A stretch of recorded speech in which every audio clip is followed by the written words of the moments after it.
आज का जो हमारा टॉपिक है, लास्ट क्लास में बेटा अगर आपको याद हो तो हमने इंटेंसिव कमर्शियल एग्रीकल्चर का टॉपिक जो है वो हमने डिस्कस किया था। आज की क्लास में हम एक्सटेंसिव ग्रेन प्रोडक्शन का जो टॉपिक है वो हम डिस्कस करेंगे कि एक्सटेंसिव ग्रेन जो है वो क्या होता है और उसके अंदर क्या चीजें हैं। एक्सटेंसिव ग्रेन प्रोडक्शन के आगे लिखा हुआ टेम्परेट ग्रास लैंड्स। तो इस हेडिंग के अंदर बहुत सारी चीजें ऐसी हैं जो एमसीक्यू से रिलेटेड खासकर आ सकती हैं आपके पास। सही, तो इसमें मार्किंग खासकर कर लिएगा ताकि आपको याद रहे। एक्सटेंसिव क्या होता है पहले तो ये क्लियर होना चाहिए। हुरैन बाजी, हुरैन एक्सटेंसिव क्या होता है?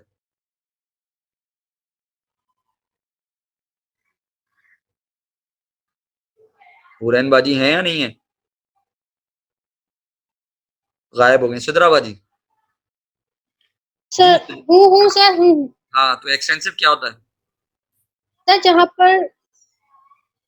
जहाँ पर सर स्मॉल अमाउंट मतलब लेबर जहाँ कम रिक्वायर्ड हो और लार्ज स्केल में मतलब ज्यादा हमारे पास जगह हो लेकिन लेस लेबर रिक्वायर्ड हो। अच्छा, ऐसा कहा था हमने कि लेस लेबर रिक्वायर्ड हो। लेबर के लेस का होना तो हमने कोई तस्करा नहीं किया सर था। कंफर्म नहीं है अच्छा, कंफर्म नहीं है। हमने कहा सर, था लेकिन एरिया स्मॉल होता है। एरिया स्मॉल होता है एक्सटेंसिव के अंदर। अच्छा, सही है। सिद्रा बाजी आप क्या कहती हैं, ये सही कह रही है? सर बड़ा एरिया रिक्वायर्ड होता है। सिद्रा से पूछा था, उमना से नहीं पूछा था मैंने। जी उमना, अब आप ही बता दें अगर बता रही हैं तो। सिद्रा तो गायब है। सर यही पता है, सर बड़ा एरिया रिक्वायर्ड होता है तो लेबर भी चाहिए होते हैं ज्यादा। अच्छा, बस और कुछ नहीं। सर आदि भाई छोटे बता दें अगर हमें, आदि भाई अगर हमें बता दें एक्सटेंसिव फार्मिंग का। जी सर सर वो पॉपुलेशन भी वो होती है, कम होती है और अब वर्किंग एफिशिएंसी भी कम होती है क्योंकि ज्यादा बड़ा होता है। अच्छा, और सर एरिया? लेबर की एरिया एरिया तो लार्ज स्केल पे प्रोडक्ट फार्मिंग हो रही होती है ना। लार्ज होता है सर, लार्ज होता एरिया है। बड़ा होता है, आबादी यहाँ पर कम होती है। सही, हमने यहाँ पर लेबर की हमने बात नहीं की थी कि लेबर यहाँ पर आप कम या ज्यादा की बात कर रहे हैं। ये तो उसमें कैरेक्टरिस्टिक्स में आ जाती है कि उसकी जो है वो डेवलप कंट्री है कैसा कंट्री है। हमने यहाँ मेन बात की थी कि वहां पर आबादी कैसी है। वहां पर जिस जगह पर एक्सटेंसिव फार्मिंग हो रही होगी वहां पर आबादी कम होगी। सही, क्यों आबादी कम होगी? क्योंकि जाहिर सी बात है आपके पास काश्तकारी के लिए जगहें बड़ी अवेलेबल है। सही, तो जगह अवेलेबल है तो इसका मतलब आपके पास आबादी कम है वहां पर। सही है। अब वहां पर आप जो है अगर मशीनों के जरिए काश्तकारी कर रहे हैं तो ये आपके ऊपर डिपेंड करता है। सही, कि वहां पर अगर वो डेवलप कंट्री है और अगर वहां पर जो है वो पुराने तरीके से काश्तकारी हो रही तो फिर वो लेबर उनके यहाँ ज्यादा होगी। खैर, एक्सटेंसिव ग्रेन के बारे में देखते हैं कि क्या लिखा हुआ है।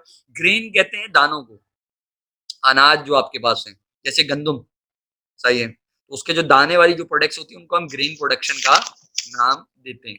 सही, कि ये क्या है? ग्रेन प्रोडक्शन है। अब देखो वो कह रहा है एक्सटेंसिव ग्रेन प्रोडक्शन कहां पर फाउंड होती है हमारे पास? नॉर्थ अमेरिका के अंदर। सही है, आपके पास है या में आपके पास मौजूद है पैरेसिस का ग्रासलैंड। सही है, ये ग्रासलैंड है। सही, जो कहां पर मौजूद है? नॉर्थ अमेरिका में पैरेसिस। सही, फिर है स्टिपिस का ग्रासलैंड। स्टेपिस का भी एक बड़ा ग्रासलैंड है और ये ग्रासलैंड जो है वो यूरोप और एशिया दोनों में पाया जाता है। बेसिकली इसका मेजर एरिया आपके पास यूरोप के अंदर मौजूद है, स्टेपिस का ग्रासलैंड। सही, फिर है वेड्स। वेड्स भी ग्रासलैंड है। ये आपके पास कहाँ मौजूद है? ये है साउथ अफ्रीका के अंदर। सही है, फिर है कैंटबरी ग्रासलैंड आपके पास, या कैंटबरी प्लान जिसको आप कह रहे हैं। ये आपके पास कहाँ मौजूद है? ये आपके पास मौजूद है न्यूजीलैंड के अंदर। सही है, कह रहे some part of western Europe. कह रहे कुछ हिस्सा वेस्टर्न यूरोप का, डाउन इन साउथ ईस्ट। अब देखो डाउन इन और साउथ ईस्ट ये ऑस्ट्रेलिया का एरिया है। पंपस का ग्रासलैंड है अर्जेंटीना के अंदर। सही है, पंपस भी एक बड़ा ग्रासलैंड है, ये अर्जेंटीना साउथ अमेरिका के अंदर मौजूद है। आपके पास उसका ग्रासलैंड है। सही है, अच्छा कह रहे some state farms in northern China. कह रहा है भाई नॉर्दर्न चाइना में भी also fit into this category, वो भी इस कैटेगरी में आते हैं। अब ये कुछ ने एरिया सबको वाजे कर दिए कि कौन कौन से हैं। कह रहे हैं this areas have a relatively restricted growing season. कह रहे हैं इन एरियाज में क्या है कि कुछ खास आपके पास जो है वो ग्रोइंग सीजन है, मौसम है। यहाँ पर लो प्रेसिपिटेशन, यानी यहाँ पर बारिश जो है वो कम है। कह रहे characteristically farmers are very large, कह रहे हैं फार्म्स जो हैं, कह रहे हैं इसके अंदर जो हैं वो बहुत बड़े होते हैं। यानी अगर हम देखते हैं कैरेक्टरिस्टिक वाइज, जब हम एक्सटेंसिव की बात करते हैं तो हमें नजर आते हैं यहाँ के जो खेत हैं वो बहुत बड़े बड़े खेत हैं। चाहे कह रहे हैं ऑफन अवर 1000 एकर्स, कह रहे हैं बहुत सारे ऐसे हैं जो 1000 एकड़ से भी ज्यादा के, यानी जो खेत मौजूद हैं वो 1000 एकड़ से भी बड़े बड़े यहाँ पर। चाहे कह रहे हैं इन ऑल रीजन्स, कह रहे हैं तमाम रीजन्स में एक्सेप्ट चाइना, सिवाय चाइना के तमाम रीजन्स की अगर हम बात करें तो यहाँ पर क्या है कि आपके पास जो है वो खेत तो बड़े हैं, लेकिन यहाँ पर एक और बड़ी इंपॉर्टेंट बात कर रहे हैं, कह रहे हैं दुनिया के तमाम रीजन्स में सिवाय चाइना के, कह रहे very little labour is required as the production is very capital intensive. इस बात को जरा समझ लें। कह रहे चाइना के अलावा दुनिया के तमाम ममालिक में, चाहिए यानी जितने भी बड़े बड़े ऊपर रीजन्स का नाम लिया है, जैसे नॉर्थ अमेरिका का पायरेसिस का ग्रासलैंड है, स्टेपिस का ग्रासलैंड है, वेल्डेस का ग्रासलैंड है, आपके पास कह रहे हैं ये जो दुनिया के बड़े बड़े ग्रासलैंड्स हैं इनमें सिवाय चाइना के आपके पास ज्यादातर क्या है, कैपिटल इंटेंसिव है। कैपिटल इंटेंसिव का मतलब ये कि यहाँ पर जब वो 1000 एकड़ से ज्यादा जमीन के ऊपर जो है वो काश्तकारी कर रहे हैं तो वो मशीनों के ऊपर डिपेंडेंट है, वो मशीनों के जरिए काश्तकारी कर पा रहे हैं। सही है, उनके पास मशीनों से काम हो रहा है, वो बगैर मशीनों के काम नहीं कर पा रहे। सही है, तो वो मशीनों के जरिए काश्तकारी कर रहे हैं, और जब वो मशीनों के जरिए काश्तकारी कर रहे हैं तो उनको लेबर ज्यादा रिक्वायर्ड नहीं। लेकिन चाइना के अंदर जो है वो काश्तकारी जो है एक्सटेंसिव के अंदर ज्यादातर लेबर इंटेंसिव है। सही, कोई वजह बता सकता है अगर आपसे पेपर में सवाल पूछ ले कि why extensive grain production is labour intensive in China? Sir population ज्यादा है उनकी। पॉपुलेशन ज्यादा है, बिल्कुल उनके पास पॉपुलेशन ज्यादा है, वो दुनिया की आबादी के हिसाब से सबसे बड़ा मुल्क है।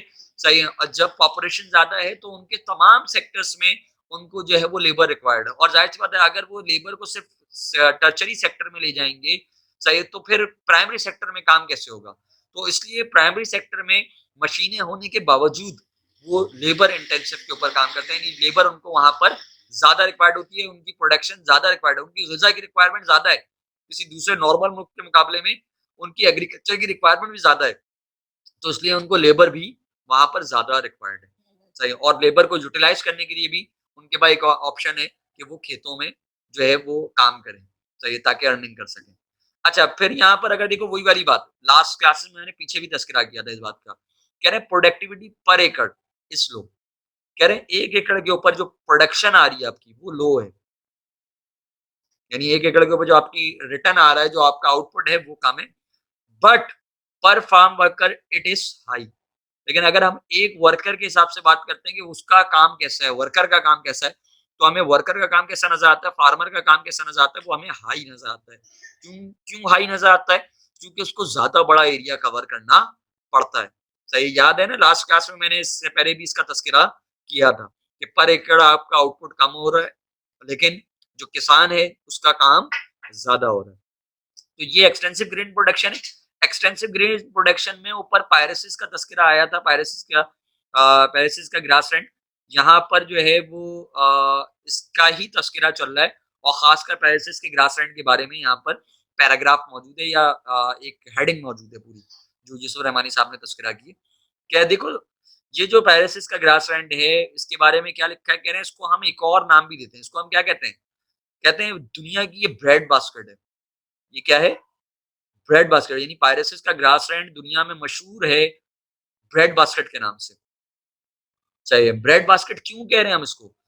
क्योंकि दुनिया में सबसे ज्यादा गंदम की पैदावार, व्हीट की पैदावार, सही, इस एरिया में होती है।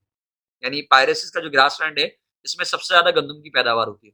अब अगर देखो, कह रहे हैं they form the northern most part of interior grasslands of north America. कह रहे हैं भाई इसके अंदर ज्यादातर एरिया किसका है? नॉर्थ अमेरिका का जो बर आजम है उसके ग्रासलैंड्स इसके अंदर मौजूद है, उसका बड़ा एरिया इसके अंदर मौजूद है। फिजा कुछ कहना चाह रही है?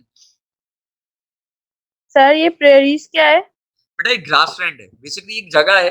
चाहिए, हमारे पास जब हम अमेरिका की बात करते हैं तो अमेरिका जो बर आजम है उसके अंदर एक जगह है, चाहिए, और उस जगह की अगर हम बात करें तो उस जगह पर जो है ये ग्रासलैंड है। ग्रासलैंड की हमने डेफिनेशन अगर याद हो तो हमने जब फ्लोरा पढ़ रहे थे तो फ्लोरा में हमने 3 टाइप्स पढ़ी थी। हमने कहा था फॉरेस्ट होते हैं जहां पर बारिशें ज्यादा होती हैं, चाहे जहां बारिशें कम होती हैं उन जगहों पर ग्रास लैंड होते हैं, यानी बड़े बड़े दरख्त नहीं लगते लेकिन वहां पर घास उग जाती है, वहां पर एग्रीकल्चर एक्टिविटीज होती हैं दुनिया के अंदर ज्यादातर। और एक हमने कहा था कि हमारे पास क्या है, डेजर्टेड एरियाज है। तो हमने 3 टाइप स्टडी थी, उसमें हम ग्रास लैंड का जो है उसमें से सिर्फ एक ग्रास लैंड का तस्करा कर रहे हैं कि ये पायरेसिस का ग्रास लैंड है, ये नॉर्थ अमेरिका में मौजूद है, दुनिया का बड़ा ग्रास लैंड है सही, और दुनिया में सबसे ज्यादा गंदम की पैदावार के लिए, वीट की पैदावार के लिए मशहूर है, सही है। नॉर्थ अमेरिका का बहुत बड़ा एरिया ये कवर करता है। कि देखो अगर कह रहे ये जो पायरेसिस का ग्रास लैंड है ये 3 सूबों के ऊपर कवर कर रहा है। कितने प्रोविंसेस को कवर कर रहा है? 3 सूबों को, सही, एक को भी नहीं, 3 सूबे। अब ये 3 सूबों के नाम लिखे हैं आपके पास, अल्बर्टा, सस्कैटिवो और मोनिटीबा, मोनिटोबा, सही। ये जो है मोनिटोबा जो है ये 3 सूबे हैं जो अमेरिका के हैं, सही, जिनके एरिया को, ये अमेरिका से मुराद ये कि अमेरिका बर्रे-आज़म की बात कर रहे हैं हम ये, कि ये जो बर्रे-आज़म है उसके अंदर जो 3 उसके जो डिविजन्स हैं आपके पास प्रोविंसेस के, सही, उसके अंदर जो है वो आपको ये नज़र आता है कि ये 3 उसको जो है वो कवर करता है नॉर्थ अमेरिका के, सही। फिर अगर आप देखें तो वो कह रहा है यहाँ पर जो ज़्यादातर जो आपके पास यूज़्ड होता है ये जगह, वो स्प्रिंग व्हीट के लिए यूज़ होती है। किसके लिए यूज़ होती है? स्प्रिंग व्हीट के लिए। कह रहे हैं spring wheat is planted in spring, कह रहे हैं स्प्रिंग व्हीट जो है, गंदम जो है वो आप स्प्रिंग में इसको प्लांट करते हैं और हार्वेस्ट करते हैं आप, इसकी जो फसल की कटाई है वो इसका शॉर्ट ग्रोइंग सीजन है, सही, यानी बहुत जल्द उसकी आप उसकी कटाई कर लें। जबकि विंटर स्वीट भी यहाँ पर ग्रो होती है लेकिन उसकी जो है वो वार्म एरियाज के अंदर ग्रो करते हैं, जो थोड़े गर्म एरियाज हैं, चाहे उनमें ही काश्त होता है। यानी जो आपका, क्योंकि 3 सूबे का वो एरिया है तो उसमें जो एरिया जो सर्दी में थोड़े गर्म होते हैं उसमें आप विंटर व्हीट को काश्त कर पाते हैं। कह रहा है it is planted in winter, winter wheat जो है वो विंटर में प्लांट की जाती है और हार्वेस्ट होती है उमन ऑटम के महीने में, सही, यानी जब आपके पास खिजा का मौसम आता है तो उसमें जो है वो आप इसकी कटाई कर रहे होते हैं।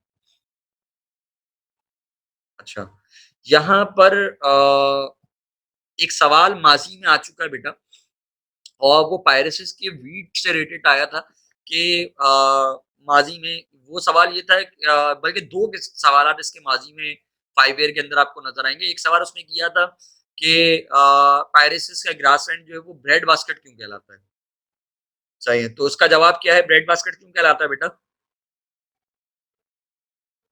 क्यों कहते हैं हम इसको ब्रेड सर बास्केट? क्योंकि इसमें सबसे ज्यादा Most- गंदम की पैदावार होती है। जी हाँ, क्योंकि इसमें की सबसे ज्यादा ग्रोथ होती है गंदम वहाँ की पे सर। पैदावार होती है, इस वजह से हम इसको ब्रेड बास्केट कहते हैं। एक तो सवाल ये था।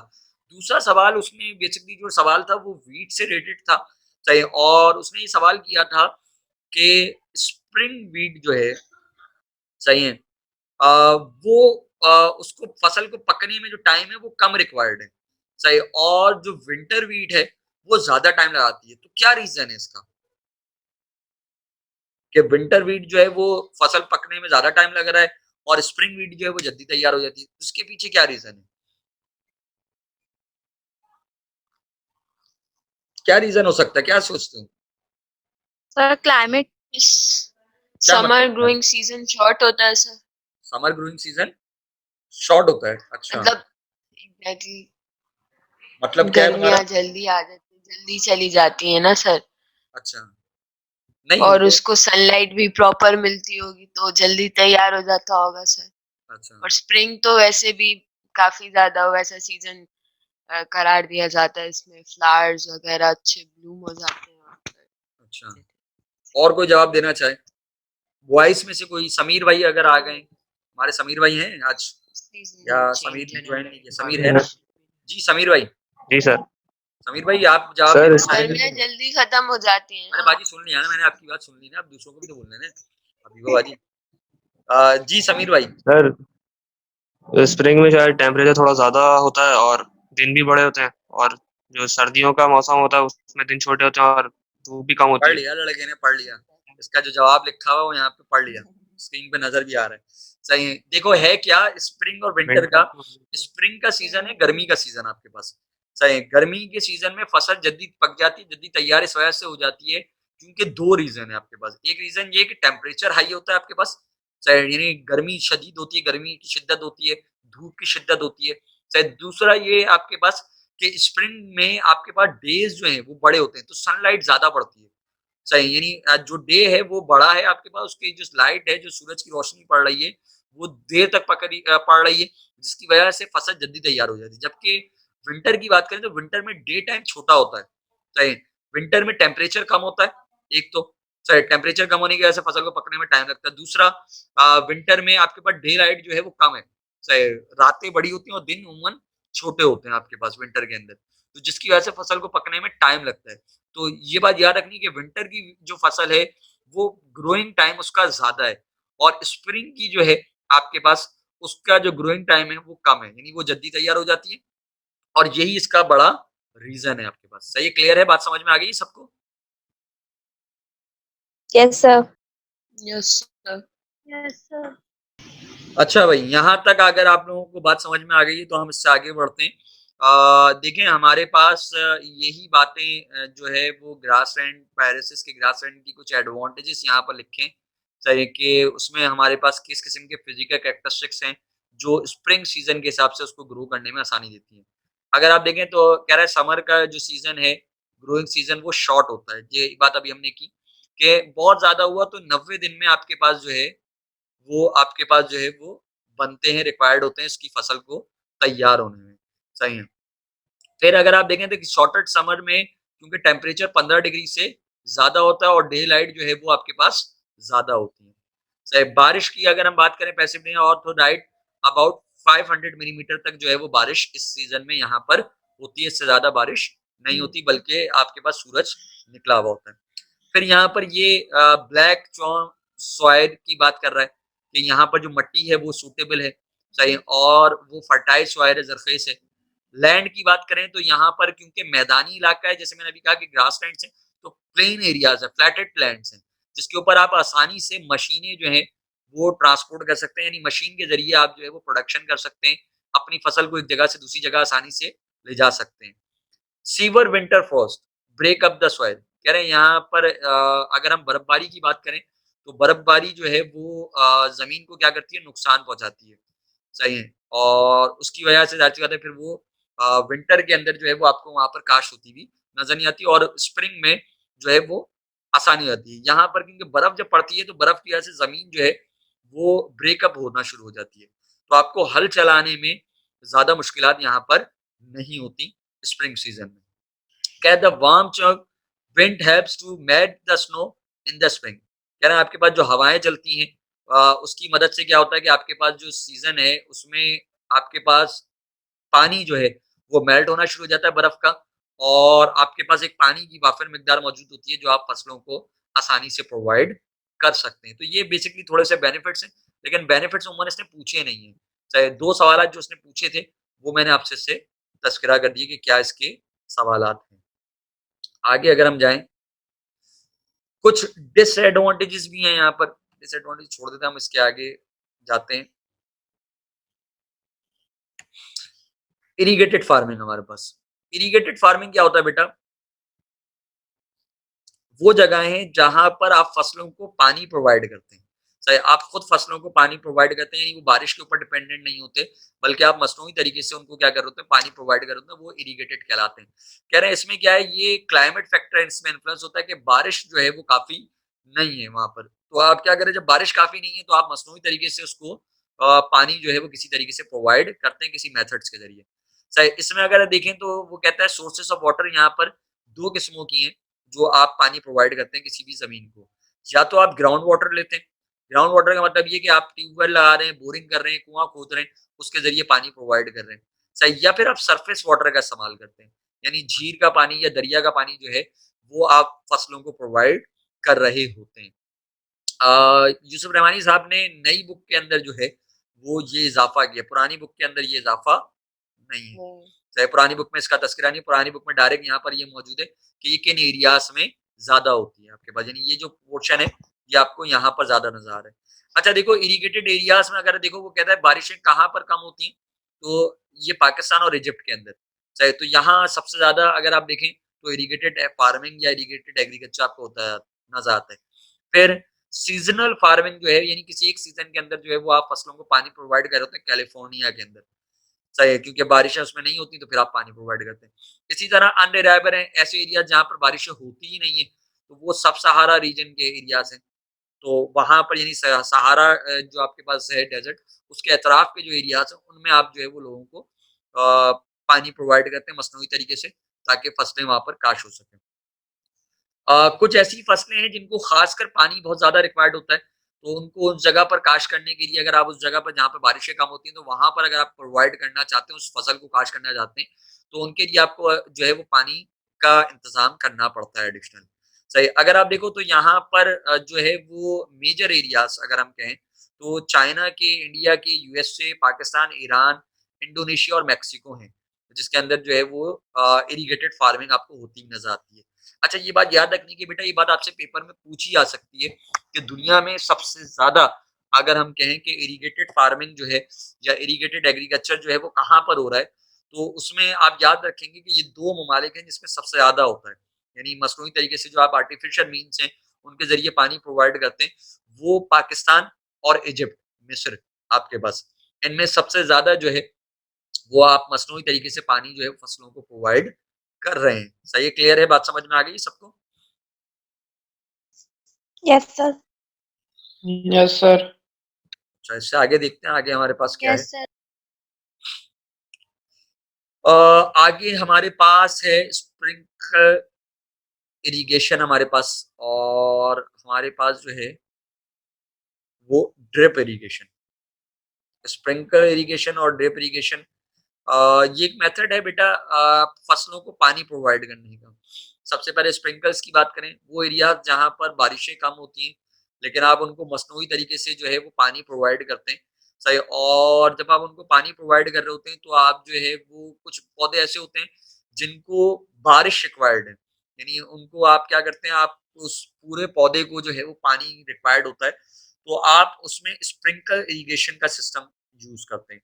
आप क्या करते हैं, आप फसलों को पानी प्रोवाइड करने के लिए आप जो है वो स्प्रिंकल्स लगा देते हैं। स्प्रिंकल्स क्या होता है, जब उनसे पानी आप फसल को प्रोवाइड करते हैं, तो जस्ट लाइक शावर आपके पास या बारिश का आप एनवायरनमेंट क्रिएट कर देते हैं, तो उसको हम स्प्रिंकल्स इरिगेशन का नाम देते हैं। यानी मसनूई तरीके से ऐसा लग रहा है कि जैसे बारिश हो रही है। सही है, यानी शावर की तरह के वो लगे हुए होते हैं, उनको हम स्प्रिंकल्स का नाम देते हैं। सही, और दूसरे नंबर पे आपके पास है ड्रिप इरिगेशन।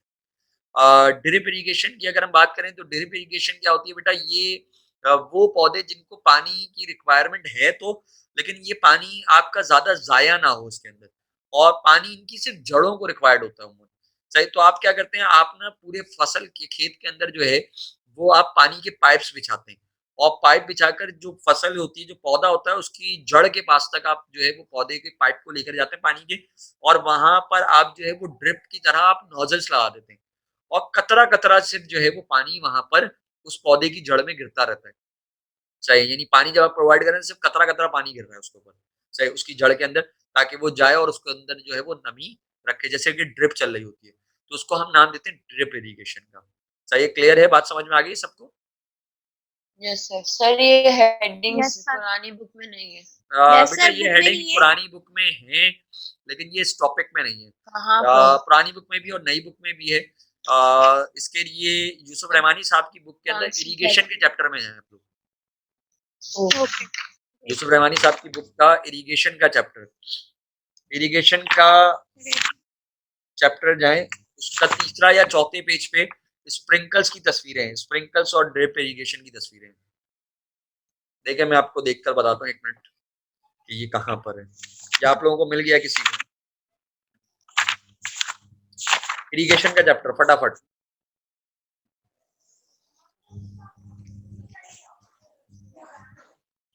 मिला नहीं मिला? 191 क्या पेज नंबर है बाजी? 191 है सर। 191 पे चैप्टर शुरू हो रहा है। Yes sir. उससे आगे जाओ, तकरीबन चौथे पेज पे है तस्वीर स्प्रिंकल्स या इरिगेशन की, इरिगेशन स्प्रिंग ड्रिप इरिगेशन की भी है। 190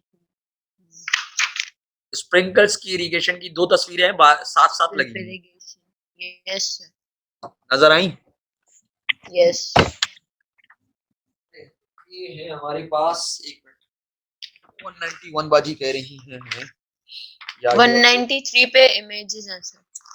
एक मिनट बाजी, 193 पे नहीं है, इरिगेशन का चैप्टर सर नई बुक में 204 204 पे बाजीगरी। नई बुक में। सर पुरानी बुक में 193 पे पिक्चर्स मौजूद हैं और ड्रिप इरिगेशन की हेडिंग है 192। बेटा नई बुक में पेज नंबर 204 पे, नई बुक में पेज नंबर 204 पे। सही, लास्ट में 2 तस्वीरें लगी हुई। सही, अगर आपको नजर आ रही है पेज नंबर 204 पे, तो वो सबको नजर आ रही है। उसमें आपको स्प्रिंकलर्स और ड्रिप इरिगेशन की 2 तस्वीरें, नीचे वाली जो 2 तस्वीरें हैं, सही है, एक साइड पे स्प्रिंकलर्स है जो आपको शावर की तरह नजर आ रहे हैं, और एक तरफ आपके पास ड्रिप इरिगेशन है। सही, स्प्रिंकलर्स और ड्रिप इरिगेशन, ये हमारे पास इरिगेशन के टॉपिक में भी तस्करा आएगा, तब भी हम इसका दोबारा तस्करा करेंगे कि ये क्या है, क्योंकि ये अभी जो है वो मेथड्स के हिसाब से तस्करा गया कि भाई ऐसे भी हम यहाँ पर क्या कर रहे हैं, दुनिया में काश्तकारी कर रहे हैं कि वो फसलें जिनको पानी रिक्वायर्ड है, बारिश का पानी रिक्वायर्ड है, तो बारिश जैसा एनवायरनमेंट दे रहे हैं। वो फसलें जिनको जिनकी जड़ों में जो है वो बैक्टीरिया लग जाता है, जिनकी जड़ें खराब होने, फंगस लग जाता है कहना चाहिए, कि वो खराब होना शुरू हो जाती है, तो हम वहाँ पे ड्रिप इरिगेशन का इस्तेमाल कर रहे होते हैं। मैं इसकी कुछ वीडियोस भेजूंगा, वो देखिएगा तो आपको और वाज़ेह होगा कि क्या होता है। लेकिन वो इरिगेशन के चैप्टर में भेजूंगा जब मैं इरिगेशन का चैप्टर आपको पढ़ाऊंगा। अभी देखते हैं इससे आगे हमारे पास क्या टॉपिक है। इससे आगे है हमारे पास ड्राई फार्मिंग। ड्राई फार्मिंग अभी मैंने बताया, इससे पहले भी मैंने ड्राई फार्मिंग का तस्करा किया था। वो एरियाज बेटा जहां पर बारिशें ना होने के बराबर हैं या बारिशें कम होती हैं, तो वहां पर आप जो है वो ड्राई फार्मिंग करते हैं। ड्राई फार्मिंग की 2 टाइप्स आप कह सकते हैं। ड्राई फार्मिंग में एक तो वो कैटेगरी जहाँ पे बारिशें बिल्कुल नहीं होती, सही, उन जगहों पर आप जो है वो ग़िज़ाई ज़रूरत को पूरा करने के लिए मवेशी पाल लेते हैं, सही, ताकि अपनी ज़रूरियात को पूरा कर सकें। या फिर ड्राई फार्मिंग की कैटेगरी ये है कि आप ऐसी फसलों का इस्तेमाल करते हैं, ऐसी फसलें काश्त करते हैं जिनको पानी कम रिक्वायर्ड हो, सही, जिनको पानी बहुत ज़्यादा रिक्वायर्ड ना हो, तो आप उनको ड्राई फार्मिंग का नाम देते हैं कि आप क्या कर रहे हैं, आप ड्राई फार्मिंग कर रहे हैं। सही, यहाँ पर अगर देखो यही बात रखिए, dry land farming means dry farming in campus specify agriculture techniques for a non irrigated cultivation of crops. यानी वो जगह है जहां पर आप काश्तकारी नहीं कर सकते, उन जगहों पर आप क्या कर रहे हैं, कह रहे हैं it is associated with dry rents. ये किनसे ताल्लुक रखती है, ड्राई रेंट से। इसका मतलब ये कि वो एरिया जहां पर बारिशें नहीं हो रही या बहुत ही कम होती हैं, चाहे, तो यहाँ पर आप क्या करते हैं, आप ड्राई फार्मिंग का सहारा लेते हैं। या अगर आप देखें एरियाज कैरेक्टराइज्ड बाय कूल या wet season followed by a warm dry season. ऐसे एरियाज भी हो सकते हैं जहां पर वेट सीजन होता है लेकिन कूल, और उसके बाद बहुत ज्यादा खुश्की हो जाती है, तो उन जगहों पर भी ड्राई सीजन आप यूज करते हैं। नेचुरल रेनफॉल के ऊपर ये डिपेंडेंट होते हैं उम्मन। अगर देखो यहाँ पर जो फसलें काश्त की जा रही हैं वो कौन सी हैं, विंटर वीट है, कॉर्न है, बीन्स है, कॉटन है, सनफ्लावर है आपके पास, या वाटरमेलन है, चाहे, जो आप यहाँ पर इन एरियाज में आप काश्त करते हैं, सही है। और पीछे मैं इसका तस्करा कर चुका हूँ कि वो जगह है जहाँ पर पौधे नहीं रख सकते, घास फूक हो आती है सिर्फ और सिर्फ, तो वहां पर आप क्या करते हैं, मवेशी पाल लेते हैं, तो वो भी ड्राई फार्मिंग की कैटेगरी में आते हैं। इनके एरियाज कौन से ड्राई फार्मिंग के, अगर देखो तो ग्रेट प्लेन है आपके पास,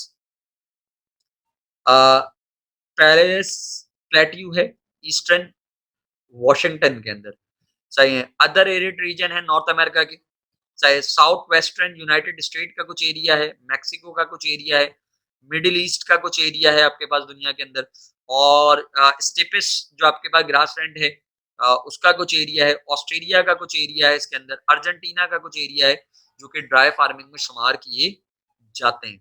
सही, क्लियर है, बात समझ में आ गई सबको। सर ये पूरी हेडिंग पुरानी बुक में नहीं है। पुरानी बुक में ड्राई फार्मिंग की हेडिंग नहीं है बिल्कुल, सही, क्योंकि ड्राई फार्मिंग को इन्होंने, देखो कुछ चीजें ऐसी हैं जो यूसुफ रहमानी साहब ने नई बुक के अंदर एक्स्ट्रा ऐड की है, मजीद ऐड की है, सही। जैसे अब स्प्रिंकल्स वगैरह था, तो ड्राई फार्मिंग को यूसुफ रहमानी साहब ने तस्करा तो किया था इससे पुरानी वाली बुक के अंदर।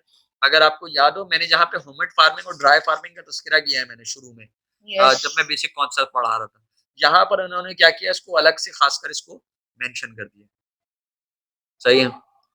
अच्छा, फिर है सर अगर हम इनकी डेफिनेशंस पेपर में लिखेंगे तो उसमें हम एरियाज भी लिखेंगे। एरियाज, सारे एरियाज लिखना जरूरी है या सर सिर्फ कुछ एरियाज, मेन एरियाज लिख लेंगे, क्योंकि सारे एरियाज तो आपको याद भी नहीं रहेंगे ना,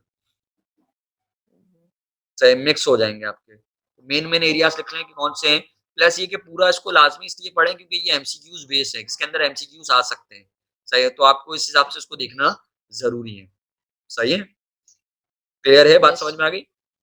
अच्छा, मैं क्योंकि टॉपिक हमारी मीटिंग का टाइम ऑलमोस्ट खत्म हो गया है, तो मैं टॉपिक को फिलहाल यहीं रोक रहा हूँ, इससे आगे जो है वो फिर हम नेक्स्ट क्लास में तस्करा करेंगे। कोई सवाल अगर किसी के जहन में तो कर ले, कोई सवाल है किसी के जहन में बेटा? सर ये ड्राई फार्मिंग की हेडिंग का है?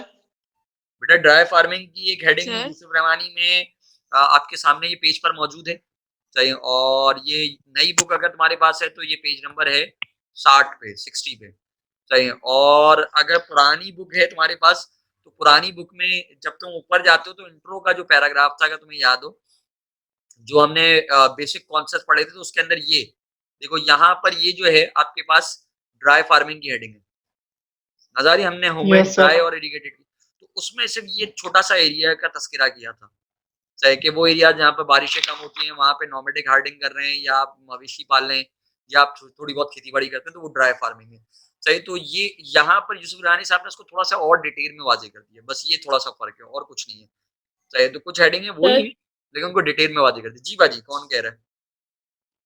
वो सर कल का जी प्रीवियस 2 लेक्चर पिछले वीक के ना सेंड पोस्ट कर दिए जल्दी से। जी बाजी, जब वो अपलोड हो जाएंगे मैं ग्रुप पे शेयर कर दूंगा और व्हाट्सएप पे मैसेज आपको आ जाएगा, सही है। फिलहाल आज के लिए इतना ही, okay. Thank you very much, अल्लाह हाफिज।